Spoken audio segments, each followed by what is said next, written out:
Alors bienvenue aujourd'hui pour reprendre nos études. Mais oui.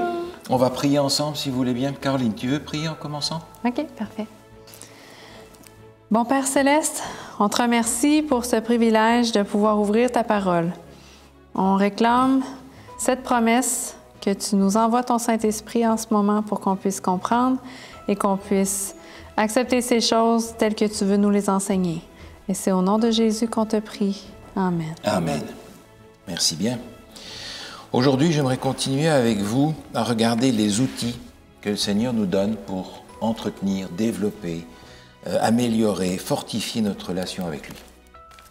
Alors, on a déjà vu un certain nombre d'outils que Dieu nous a donnés et j'aimerais regarder avec vous un outil qu'on utilise malheureusement pas très souvent, qui est le jeûne et la prière. Alors, le jeûne et la prière, évidemment, c'est des choses qui vont ensemble. La prière, on comprend, on en parlera la prochaine fois. Mais le jeûne a pris parfois, à cause de certaines pratiques, une allure un petit peu étrange. Alors j'aimerais regarder cette notion du jeûne avec vous et regarder dans les Écritures ce qui nous est dit à ce sujet-là. Okay. Alors j'ai ici noté 5 raisons pour lesquelles, bibliquement, on est appelé à jeûner. Alors on va les regarder ensemble si vous voulez bien. La première se trouve dans le 2e livre des Chroniques, au chapitre 20. 2 Chroniques, chapitre 20, on a là l'histoire de Josaphat qui est attaqué par plusieurs rois et qui se sent absolument démuni devant cette situation. Et on va découvrir ce que Josaphat fait. C'est dans le 2e livre des Chroniques, au chapitre 20. On va lire le verset 3 et 4. Josaphat eut peur et décida de chercher l'Éternel. Il proclama un jeûne pour tout Juda. Les Judéens se rassemblèrent pour supplier l'Éternel. C'est même de toutes les villes de Juda que l'on vint pour chercher l'Éternel. Merci. Alors l'expression se retrouve à plusieurs reprises dans ce texte.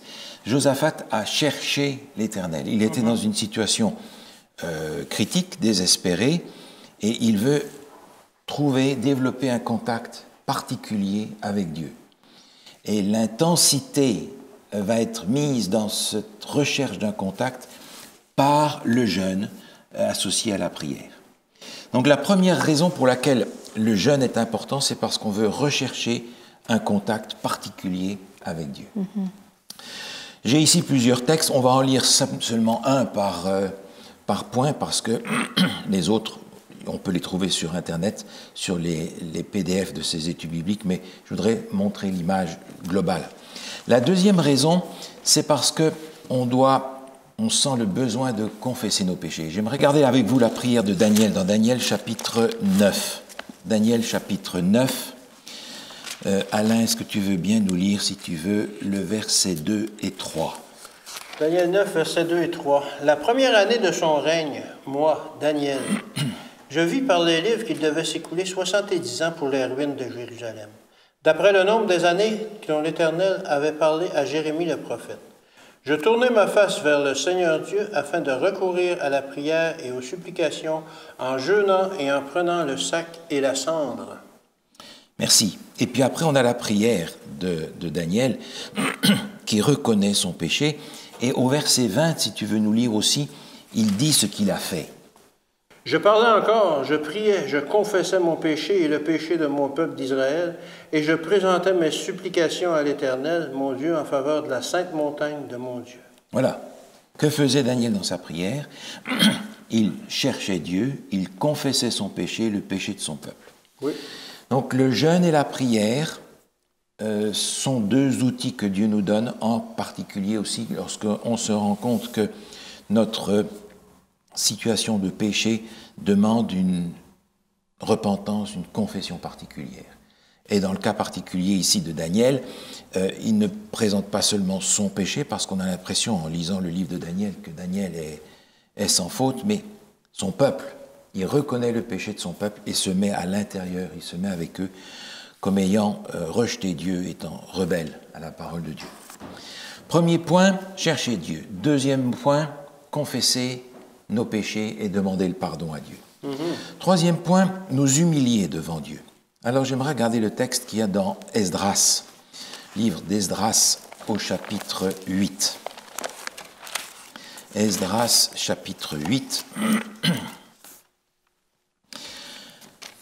Caroline, si tu veux bien nous lire le verset 21. Là, près du fleuve d'Ahava, j'ai proclamé un jeûne d'humiliation devant notre Dieu, afin de le prier, de nous accorder un heureux voyage, à nous, à nos enfants et à tout ce qui nous appartenait. Voilà, un jeûne d'humiliation. On se présente à Dieu et on reconnaît qu'on a besoin de Dieu, on a besoin de sa présence, de son intervention pour, dans le particulier ici, un voyage.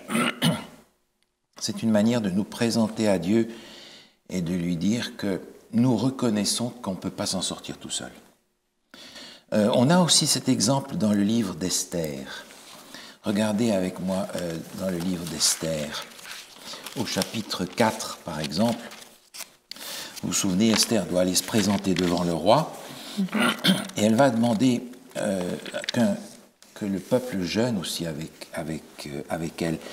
On va lire le verset 15 à 17. Esther envoya dire à Mardoché, « Va, rassemble tous les Juifs qui se trouvent à Suse et jeûnez pour moi, sans manger ni boire pendant 3 jours, ni la nuit, ni le jour. Moi aussi, je jeûnerai de même avec mes servantes, puis j'entrerai chez le roi, malgré la loi, et si je dois périr, je périrai. » Merci.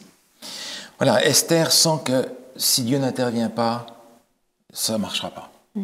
Donc c'est cette prière qu'elle adresse à Dieu et elle demande à tous les Juifs qui sont là de faire la même chose, de jeûner, de prier d'une façon rigoureuse, on en parlera tout à l'heure, pour que Dieu intervienne. On s'humilie devant Dieu pour demander son action. Numéro 4, c'est parce qu'on a besoin de prendre une bonne décision et qu'on veut l'inspiration de Dieu. Alors on va regarder un texte parmi d'autres qu'on pourrait regarder dans le livre des Actes au chapitre 13.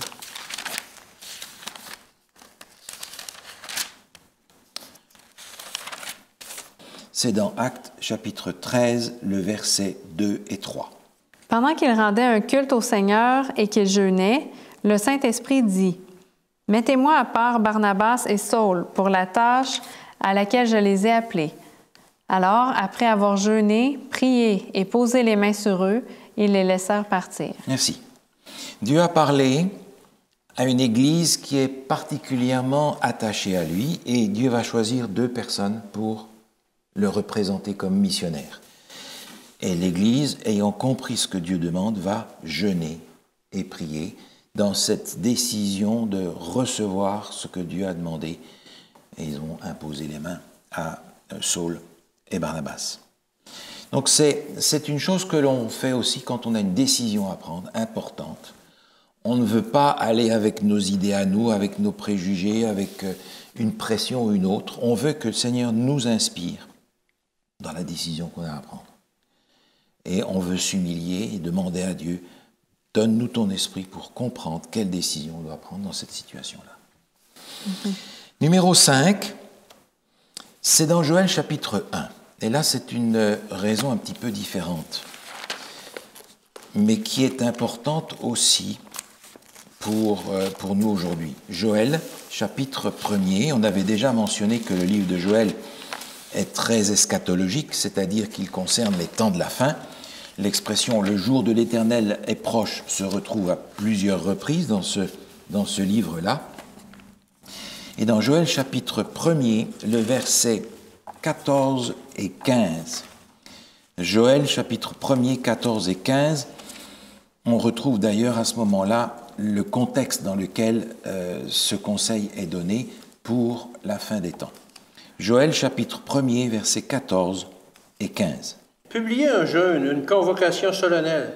Assemblez les vieillards, tous les habitants du pays, dans la maison de l'Éternel, votre Dieu, et criez à l'Éternel. Ah, quel jour! Car le jour de l'Éternel est proche, il vient comme un ravage du Tout-Puissant. Merci. On est là dans un contexte de la fin. Les chapitres suivants nous le montrent d'une façon très, très claire.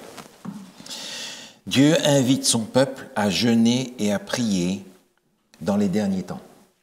Parce qu'on arrive au moment où Dieu est en train de juger l'univers, juger chaque homme, et on apprend que lorsque ce jour de jugement est fini, Jésus peut revenir. Ouais. On a donc besoin, dans ce temps de la fin, de s'approcher de Dieu d'une façon particulière par le jeûne et la prière. Pourquoi? Parce que le jour de l'Éternel est proche. Donc ce message sur le jeûne et la prière est quelque chose que la Bible nous présente comme étant attaché à plusieurs circonstances, mais en particulier à la fin des temps, parce qu'on en a besoin d'une façon tout à fait particulière. Alors, on a aussi l'état d'esprit du jeûne. On a développé l'idée que le jeûne, c'est presque un moyen de pression sur Dieu. C'est la grève de la faim. Ça n'a rien à voir avec la grève de la faim, en réalité. C'est tout autre chose. Et l'état d'esprit dans lequel on vit le jeûne va rendre cet outil de connexion avec Dieu utile ou complètement inutile. On va le voir aussi en rapport avec l'époque de Jésus, où il jeûnait, il priait, mais Dieu n'en avait rien à faire de ça. Donc l'état d'esprit dans lequel on jeûne, la conception que l'on a du jeûne, va faire toute la différence. Le jeûne n'est pas une grève de la faim, le jeûne, c'est un peu comme si, et je prends un exemple moderne si vous voulez, un exemple masculin, il y a la Coupe du Monde de football, il y a les matchs, et on va absolument regarder ça, on regarde ça, on va passer l'heure du repas, parce qu'on veut regarder le match. Mais on a jeûné, en fait, parce qu'on a donné une priorité à notre intérêt pour le football, et on s'est dit on mangera après. Oui. Donc lorsque on a ce désir de s'approcher de Dieu pour une raison ou pour une autre que l'on a vu maintenant, c'est dans cet esprit-là, manger et boire, nous occuper des choses quotidiennes, passe sur le côté parce qu'on a une préoccupation, une priorité, un intérêt sur lequel on veut véritablement mettre l'emphase, c'est contact avec Dieu. D'abord, manger, boire, on verra ça après. Donc ce n'est pas quelque chose que je fais pour impressionner Dieu, ce n'est pas quelque chose que je fais pour mettre pression sur Dieu. Seigneur, tu vois, ça fait 2 jours que je ne mange pas, t'exauces ma prière. Non, non. C'est plutôt pour me concentrer sur l'objectif que j'ai dans ma prière. Et dans l'Écriture, évidemment, le jeûne a pris une mauvaise tournure, dans l'Ancien comme dans le Nouveau Testament. Et je voudrais qu'on regarde justement ces textes-là. Dans Matthieu chapitre 6, on retrouve Jésus et son temps avec ce même problème-là. Matthieu chapitre 6, on va lire le verset 5 et 6. Matthieu 6, versets 5 et 6. Tu veux bien nous lire ça? Lorsque tu pries, ne sois pas comme les hypocrites. Ils aiment prier debout dans les synagogues et au coin des rues pour être vus des hommes. Je vous le dis, en vérité, ils ont leur récompense. Mais toi, quand tu pries, entre dans ta chambre, ferme ta porte et prie ton Père qui est là dans le lieu secret. Et ton Père, qui voit dans le secret, te le rendra ouvertement. Merci. Alors les gens de ce temps-là priaient, jeûnaient, montraient à tout le monde quelle souffrance ils enduraient pour Dieu. Mais Jésus leur dit, écoute, va te cacher si tu veux communier avec Dieu. Va dans ta chambre, ferme la porte, ferme ta porte sur le monde autour de toi et concentre-toi sur le contact avec Dieu. Alors que eux, c'est exactement le contraire qu'ils faisaient. Ils faisaient ça au coin des rues pour que tout le monde les voie. Mais quel contact est-ce que j'ai si je commence à proclamer ma prière au coin de la rue? Ça vaut rien. Ça vaut rien. Alors, aujourd'hui, évidemment, on ne fait pas ça. Mais est-ce que le jeûne et la prière, c'est pour nous un outil pour nous concentrer sur notre contact avec Dieu? C'est la question qu'il faut se poser. Dans l'Ancien Testament, dans Ésaïe 58, on a le même problème. Le prophète Ésaïe, de la part de Dieu, proteste contre l'état d'esprit qui était pratiqué dans ce peuple pour le jeûne. Ésaïe 58, on ne va pas lire tout le chapitre qui est en particulier sur ce sujet-là. On va regarder quelques passages. Ésaïe 58, Alain, est-ce que ça t'ennuie de nous lire les versets 1 à 5? C'est un passage un petit peu plus long, mais je crois qu'on en a besoin pour comprendre ce que Dieu nous demande de faire. Crie à plein gosier, ne te retiens pas, élève ta voix comme une trompette et annonce à mon peuple ses iniquités, à la nation de Jacob ses péchés. Tous les jours ils me cherchent, ils veulent connaître mes voies, comme une nation qui aurait pratiqué la justice et n'aurait pas abandonné la loi de son Dieu. Ils me demandent des arrêts de justice et désirent l'approche de Dieu. Que nous sert de jeûner si tu ne le vois pas, de mortifier nos âmes si tu n'y as point égard. Voici, le jour de votre jeûne, vous vous livrez à vos penchants et vous traitez durement tous vos mercenaires. Voici, vous jeûnez pour disputer et vous querellez, pour frapper méchamment du poing. Vous ne jeûnez pas comme le veut ce jour, pour que votre voix soit entendue en haut.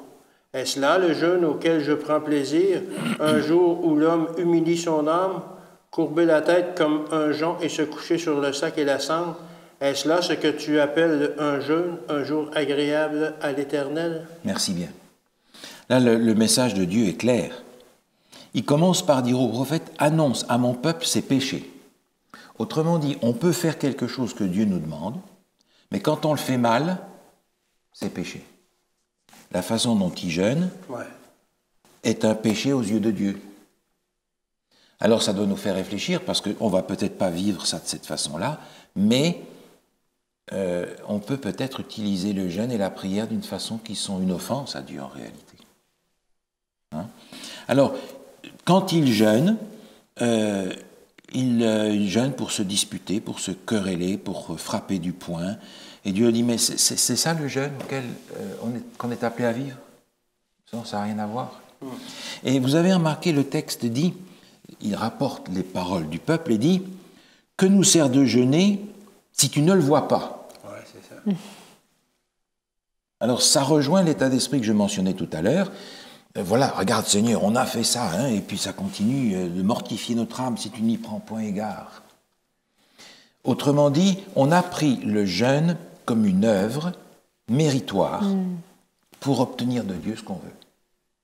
Donc le reste de notre vie, ça n'a pas d'importance, on va te demander ça, on ne va pas manger, on va tirer la langue de soif, mais tu vas devoir nous répondre parce que regarde comme on a souffert. Hein. Marchandage, chantage, salut par les œuvres. Oui, oui. Salut par les œuvres.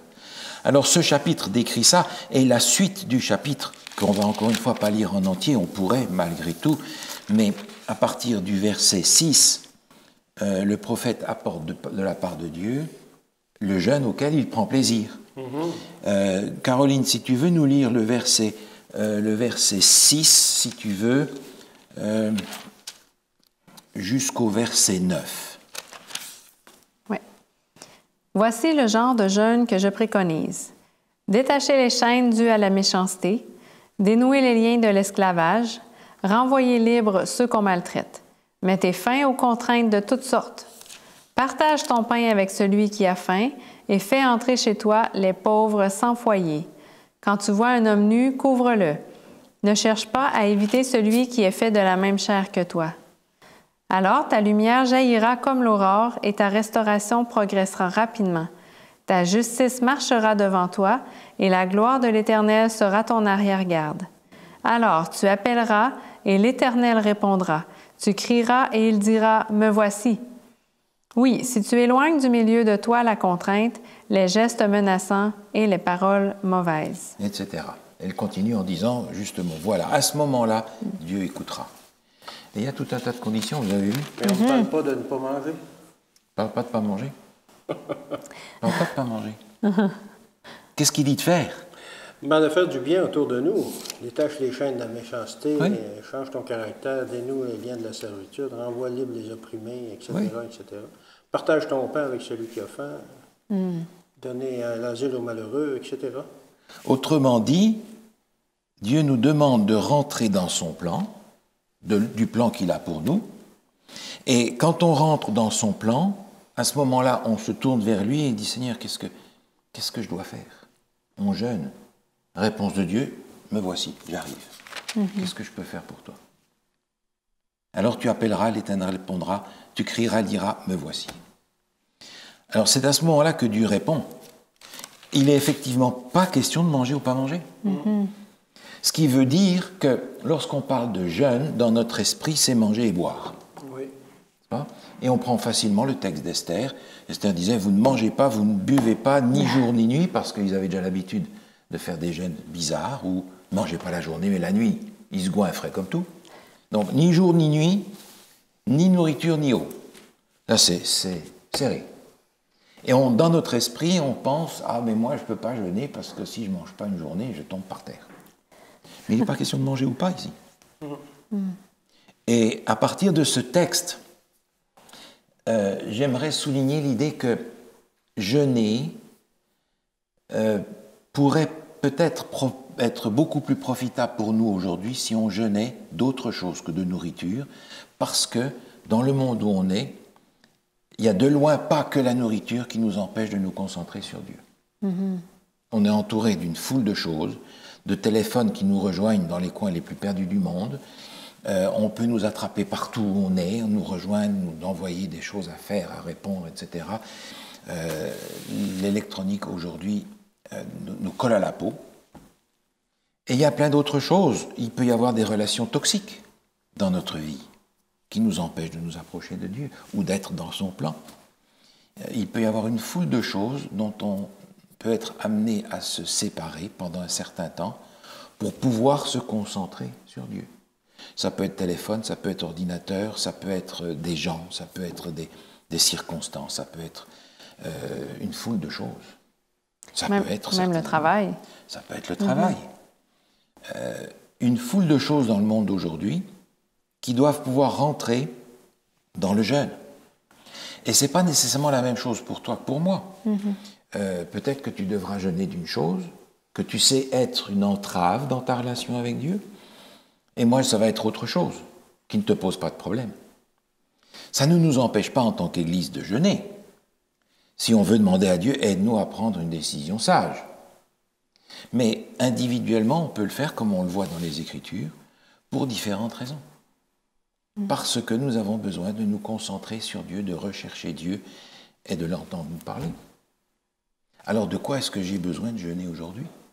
Moi, toi, nous, de quoi est-ce que nous avons besoin de jeûner pour que Dieu puisse nous entendre? Il y a donc un état d'esprit différent à développer, une mentalité particulière de se mettre à la disposition de Dieu et de faire taire le reste, qui risque de faire interférence avec la voix de Dieu. Alors, comment jeûner? Il y a plusieurs manières de le faire. On vient justement de mentionner le texte d'Esther, le jeûne strict, ni manger, ni boire, etc. Alors, chacun va choisir la forme de jeûne qui convient. Si c'est de la nourriture, voilà, mais si c'est d'autres choses, c'est à moi de voir si vraiment les appareils de contact avec le monde chez moi m'empêchent de connecter avec Dieu. Peut-être qu'il va falloir que je les enlève complètement pendant un certain temps. Peut-être que ce n'est pas nécessaire, mais c'est à moi de savoir à quel point je dois jeûner de ces choses-là. Dans le livre de Daniel, on apprend qu'il y a une forme de jeûne qui est aussi importante parce que l'état d'esprit y est.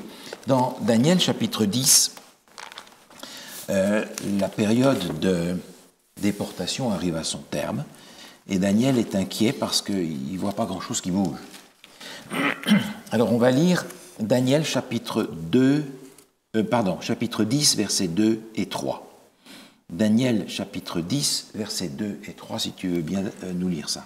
En ce temps-là, moi, Daniel, je fus 3 semaines dans le deuil. Je ne mangeais aucun mets délicat, il n'entra ni viande ni vin dans ma bouche, et je ne me moignis point jusqu'à ce que les 3 semaines furent accomplies. Merci. Alors ici, il va jeûner pendant 3 semaines. Est-ce que tu arrives à jeûner 3 semaines sans manger et boire? Non. Difficile, hein? Oui. Et c'est sans doute pas ce que Dieu nous demande non plus. Mais il a fait une forme de jeûne en disant pas de mets délicats, pas de viande, pas de vin, entendez par là du vin non fermenté, parce qu'on sait comment il pratique ces choses-là. Il a donc adopté un régime restreint, un régime simple. Il s'est mis à l'eau et au pain sec, si on veut. Hein? Aux légumes comme il était. Aux légumes ou comme il était au début. Oui. Hein? Parce qu'il ne voulait pas être appesanti par la nourriture et incapable de se concentrer sur l'objet de sa prière pendant 3 semaines, qui sont les 3 semaines que l'on a d'ailleurs reliées dans les fêtes juives avec les 3 dernières fêtes de l'année, les fêtes de l'automne. Il va jeûner pendant toute cette période-là. Parce que ces 3 périodes-là contiennent des fêtes qui sont des fêtes très significatives dans le contact du peuple avec Dieu. Donc il y a des formes de jeûne en rapport avec la nourriture qui ne sont pas l'abstention totale de nourriture ni de boisson. Si le jeûne, j'entends le jeûne de la nourriture et de la boisson, devient une telle préoccupation qu'on n'arrive pas à prier comme il faut, Ah oui, c'est mieux. on a mis les choses à l'envers. Justement, on met ça de côté pour se concentrer. Si maintenant, je le fais tellement serré que je n'arrive pas à penser à autre chose que la nourriture pendant toute ma journée, ça ne sert à rien. Ça ne sert à rien. Je retombe dans le salut par les œuvres. Seigneur, tu vois comme mon estomac grogne tellement j'ai faim. Ben oui, mais bon, tu n'es quand même pas en communion avec Dieu pour autant. Vous me suivez? Donc le jeûne est quelque chose de délicat qu'il faut manier avec sagesse, avec équilibre, avec le bon état d'esprit pour atteindre l'objectif qu'on recherche. Hein? Le texte de Luc, dans l'évangile de Luc, nous donne aussi une vision intéressante. Luc, chapitre 2, le verset 37. Luc, chapitre 2, le verset 37. Restée veuve et âgée de 84 ans, elle ne quittait plus le temple et elle servait Dieu nuit et jour dans le jeûne et dans la prière. Merci. Est-ce que ça veut dire qu'elle ne mangeait jamais, qu'elle priait du matin au soir? Sûrement pas là, 84 heures. Non, non. Non, elle avait un mode de vie Ouais. simple, une alimentation frugale qui lui permettait d'avoir du temps pour la prière et pour sa communion avec Dieu. Elle n'était pas en train de cuisiner du matin au soir pour faire un repas de Pantagruel le soir. Elle avait adopté un mode de vie différent pour se concentrer sur le contact avec Dieu. Alors, le jeûne doit être pour nous un outil, une manière de nous présenter à Dieu, une manière de rechercher Dieu pour différentes raisons et s'élargir à tout ce qui, dans notre vie, va être une entrave au contact profond avec Dieu. Il y a plein de choses et on pourrait en faire la liste, mais je crois que c'est personnel à chacun de nous de regarder ce qui dans notre vie peut être une entrave à une vie de prière qui est concentrée sur Dieu pour la raison qui nous est personnelle. Chacun peut rechercher et sait en général dans son cœur ce qui est une entrave. Donc c'est à nous d'être assez sages pour accepter de mettre ça de côté et dire à Dieu, Seigneur, je me rends compte que telle et telle chose, telle et telle situation, telle et telle personne est une entrave à mon contact avec toi. Donne-moi la capacité d'être victorieux sur la dépendance de ceci ou de cela. Et c'est le moment dans le jeûne de demander à Dieu la victoire sur le péché, de confesser nos fautes et d'aller rechercher sa présence. Alors je crois que le jeûne prend, comme on l'a vu tout à l'heure, à la fin des temps une dimension particulière parce qu'à la fin des temps, Dieu veut un peuple qui soit prêt pour son retour. Et je ne sais pas vous, mais je ne me sens pas encore prêt. Hein. Donc j'aimerais demander à Dieu, Seigneur, écoute, on vit dans un temps tout à fait spécial. On a besoin d'une connexion spéciale avec toi parce que c'est la fin. Accorde-nous cette grâce. On prie ensemble? Oui. Seigneur, tu nous as donné de multiples outils pour rester attachés à toi. Accorde-nous la grâce de savoir les utiliser comme Jésus le faisait. Savoir les utiliser pour qu'ils remplissent véritablement le rôle de nous attacher à toi et de nous permettre de t'entendre, nous conduire et diriger nos vies. Nous en avons besoin du point de vue personnel, nous en avons besoin du point de vue de l'Église. Donne-nous, Seigneur, de savoir le faire en mettant la priorité sur qui tu es et ce que tu veux faire pour nous. Seigneur, entends notre prière et par ton esprit, donne-nous de savoir marcher dans tes voies. Au nom de Jésus. Amen. Amen.